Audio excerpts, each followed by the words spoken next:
এটা লেগ পিসটা কেমন হয়েছে বলুন? ভালো হয়েছে। হ্যালো বন্ধুরা, রসুলপুর বিএম হাই স্কুলের সামনে ক্লাসিক মোমো নামে আমি একটা ফুড স্টল চালাই।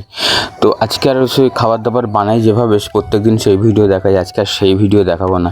সোজাসুজি চলে যাব দোকানে আজকে ছিল হচ্ছে প্রথমে চিকেন লেগ পিস ভাপা, তারপরে chicken Kurkure momo, chicken steam momo, সব কিছু একে একে অর্ডার ছিল। এদিকে আমি দেখতে পাচ্ছি 3 প্লেট চিকেন লেগ পিস ভাপা এদিকে রেডি হচ্ছে।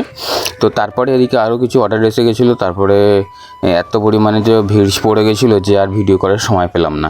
তো তারপরে কিছুক্ষণের মধ্যেই প্রায় 8টার মধ্যেই মানগুলো সব শেষ হয়ে গেছিলো। তারপরে এই দাদান বৌদি চলে এসেছিলো মেমারি থেকে আমার ভিডিও দেখে চিকেন লেগ পিস ভাপা খেতে। তো ওনাদের তো খুবই ভালো লেগেছে। তো আপনারাও আসুন, আপনাদেরও কিন্তু খুবই ভালো লাগবে। কম পয়সার মধ্যে হেলদি খাবার যদি খেতে হয়, চিকেন লেগ পিস ভাপা খেতে আসবেন, ঠিক আছে? অবশ্যই কিন্তু আপনাদের খুবই ভালো লাগবে।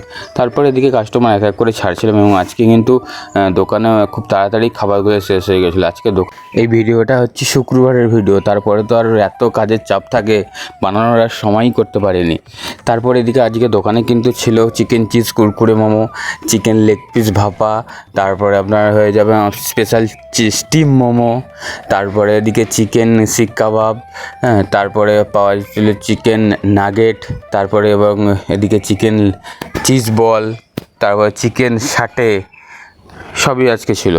সবই আজকে খুব তাড়াতাড়ি শেষ হয়ে গেছিলো বন্ধুরা। তো তোমরাও আসো, অবশ্যই তোমাদেরকে ওয়েলকাম জানাই এবং আমার খাবারগুলো টেস্ট করে দেখো। কম পয়সার মধ্যে খুবই ভালো লাগবে।